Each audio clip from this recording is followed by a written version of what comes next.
છેલ્લા 36 દિવસથી દિલ્હીમાં પોતાના હક માટે આંદોલન કરી રહેલા વિદ્યાર્થીઓના વિરોધ પ્રદર્શન બાદ શિક્ષણ મંત્રીએ રાજીનામું આપતા પાટણ યુનિવર્સિટી ખાતે વિદ્યાર્થીઓએ આતશબાજી કરી ખુશી વ્યક્ત કરી હતી. દિલ્હીમાં છેલ્લા 36 દિવસથી વિદ્યાર્થીઓ શિક્ષણ મંત્રીના રાજીનામાની માંગ સાથે વિરોધ પ્રદર્શન કરી રહ્યા હતા. આ સમય દરમિયાન વિદ્યાર્થીઓ પર લાઠીચાર્જ સહિતના અનેક પગલાં લેવામાં આવ્યા હોવા છતાં આંદોલન જારી રહ્યું હતું. અંતે શિક્ષણ મંત્રી દ્વારા રાજીનામું આપતા વિદ્યાર્થી સંગઠનો અને નેતાઓએ આ પરિણામને વિદ્યાર્થીઓની મોટી જીત ગણાવી હતી.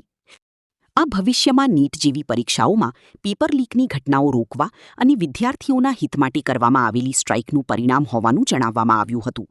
આ નિર્ણયના આવકારરૂપે પાટણ યુનિવર્સિટી ખાતે પાટણ જિલ્લા કોંગ્રેસ પ્રમુખ ઘીમરભાઈ દેસાઈ, શહેર પ્રમુખ દીપકભાઈ પટેલ, શ્રવણજી ઠાકોર, શંકરજી તેમજ અન્ય વિદ્યાર્થી સંગઠનોના હોદ્દેદારો અને વિદ્યાર્થીઓએ મોટી સંખ્યામાં એકઠા થઈ ફટાકડા ફોડીને આતશબાજી કરી ઉજવણી કરી હતી.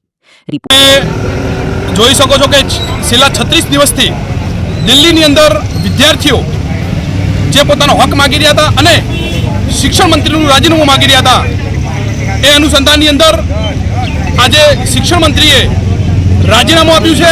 અને આ એક સંગઠનની કોઈ જીત નથી, આ વિદ્યાર્થીઓની જીત છે. અને તમે જુઓ કે ખૂબ પ્રોટેસ્ટ કર્યું, દિલ્હીની અંદર વિદ્યાર્થીઓ લાઠીચાર્જ કર્યું અને ઘણો બધો જુલમ ગુજાર્યો. અને અમારા રાહુલજી પણ એની અંદર ઘણું બધું પ્રોટેસ્ટ કર્યું ને આખા ગુજરાતની અંદર, ભારતની અંદર વિદ્યાર્થીઓ ખૂબ સંઘર્ષ કરી અને આ એક મોટી જીત છે.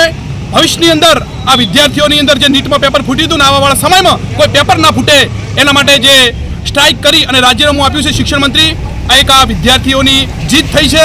અને આ એક હર્ષની લાગણી એટલે આ પાટણ જિલ્લાની અંદર યુનિવર્સિટી ખાતે આજે ફટાકડા ફોડી અને આતશબાજી કરવામાં આવી. એમાં વિદ્યાર્થીઓ પણ હાજર રહ્યા. અમારા પાટણ જિલ્લા કોંગ્રેસ પ્રમુખ શ્રી ઘીમરભાઈ દેસાઈ, અમારા શહેર પ્રમુખ શ્રી દીપકભાઈ પટેલ અને શ્રવણજી ઠાકોર અને શંકરજી તેમજ તમામ અહીં વિદ્યાર્થી સંગઠન ઉપસ્થિત રહ્યું અને આતશબાજી કરીને વિદ્યાર્થીઓનો ખુશીનો માહોલ જોવા મળી રહ્યો છે કે એક આ વિદ્યાર્થી સંગઠનની જીત છે. જય હિન્દ. દિગ્નેશ સુથાર, પાટણ.